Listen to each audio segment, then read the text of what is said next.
قید عشق novel by امن ایوا ایپیسوڈ 32 آغا جان میں باپ بننے والا ہوں۔ خانزادہ کے مسکراتے اچانک جملے پر ایک پل کے لیے سناٹا چھا گیا۔ اس وقت سب کھانے کی ٹیبل پر موجود تھے۔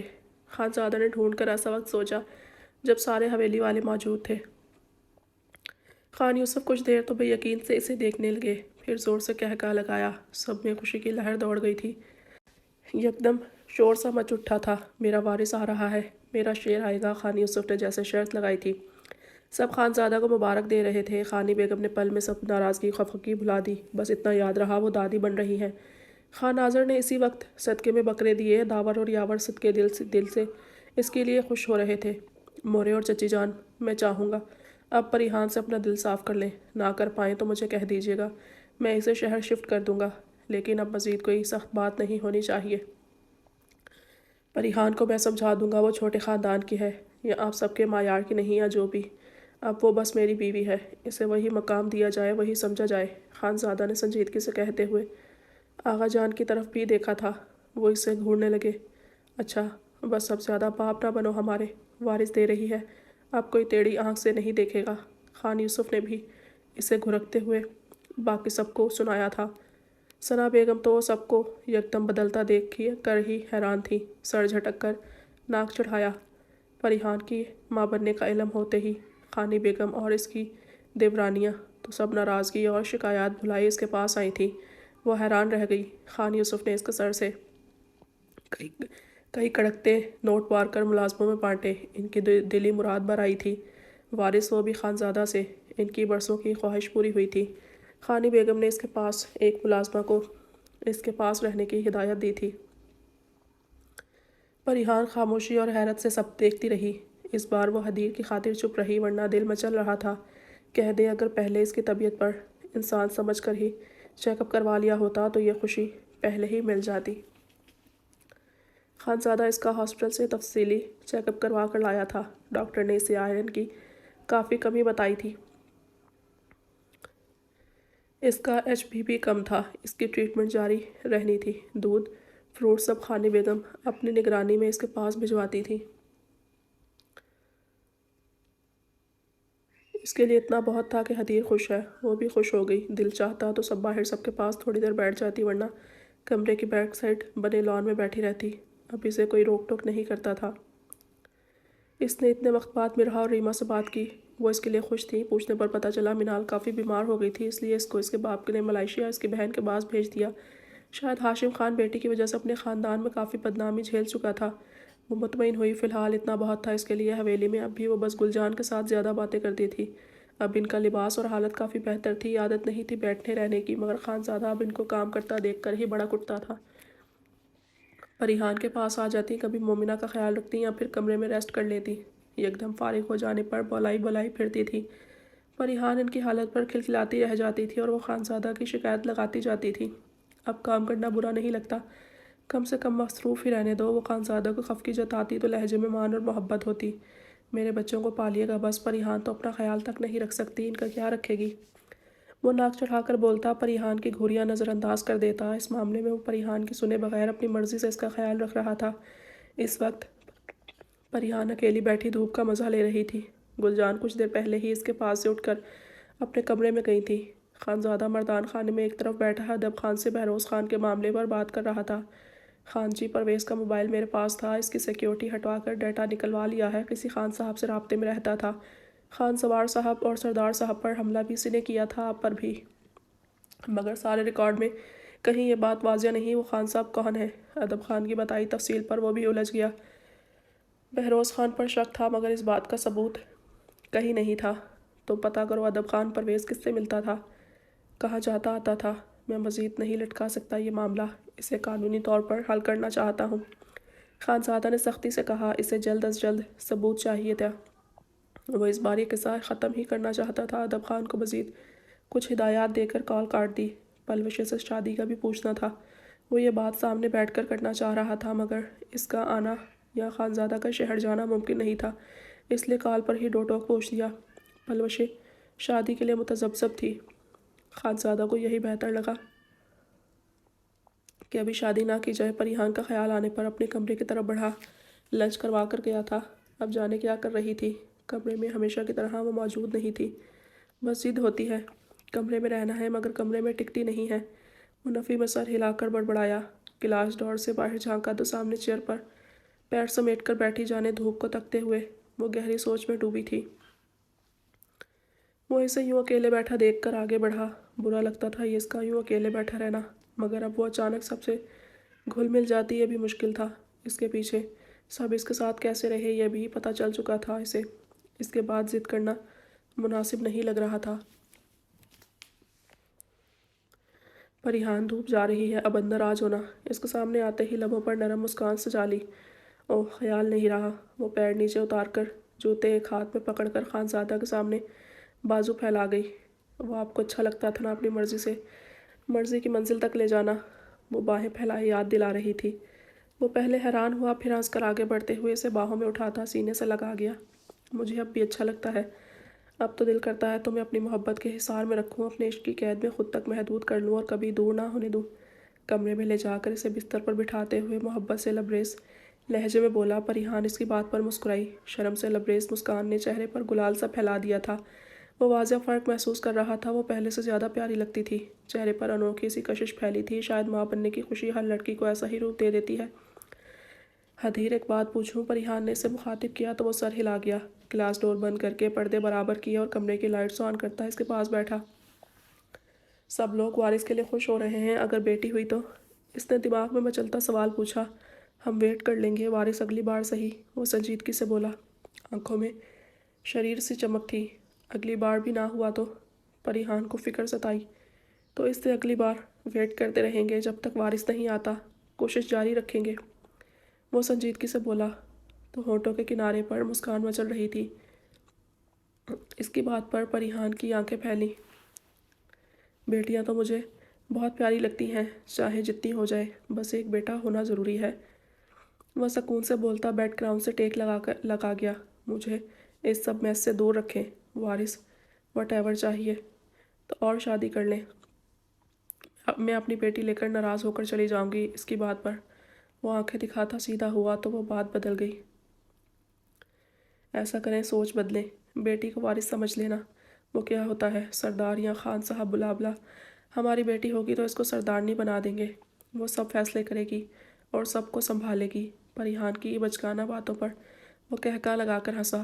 تم پاگل ہو پریحان، یہ بتاؤ کیا تمہاری پوروا سے بات ہوتی ہے؟ خانزادہ نے ایک دم خیال آنے پر سرسری سا پوچھا۔ نکاح تو کروا چکا تھا، ابھی پریحان کو نہیں بتایا تھا نہ، وہ پوچھ رہی تھی یعنی لا علم تھی۔ ہاں جی ہوتی ہے، مگر اب بہت کم بولتی ہے۔ حدیر، کیا میں کچھ دن آنی کے پاس لگاؤں؟ ان کی طبیعت نہیں ٹھیک تھی۔ پوروا بھی بہت چپ چپ سی ہو گئی ہے، ناراض ہوگی مجھ سے۔ ذکر چل ہی نکلا تھا تو وہ بھی پوچھنے لگی۔ اب تو جانا مشکل بھی نہیں تھا پریحان، بس کچھ دن باقی ہیں، پلوشہ کا نکاح سر پر ہے اور میں نے پہلے ہی سوچا تھا تمہاری آنی اور پوروا کو بھی انویٹیشن دوں گا، انفیکٹ ڈرائیور بھیج دیں گے، کیا کہتی ہو؟ وہ اس کے سر پڑتے ہاتھوں کو اپنے دونوں ہاتھوں کی گرفت میں لے کر گرمائش پہنچانے کی کوشش کرتا بول رہا تھا۔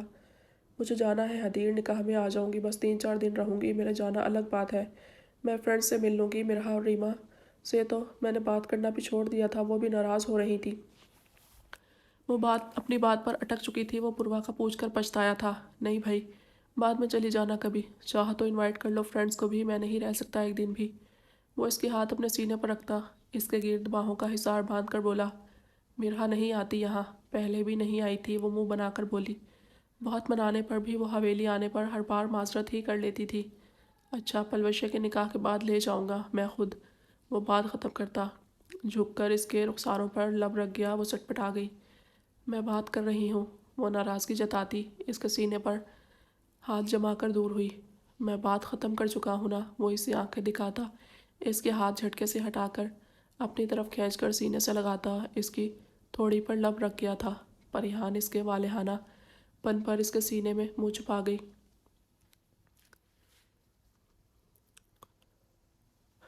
وہ صبح کے قریب سویا تھا۔ آنکھ کھلی تو آنکھیں ملتا مسلتا اٹھ کر بیٹھا۔ کمرے میں اب بھی اندھیرا چھایا ہوا تھا۔ اٹھ کر پردے ہٹائے تو باہر دن پورے عروج پر تھا۔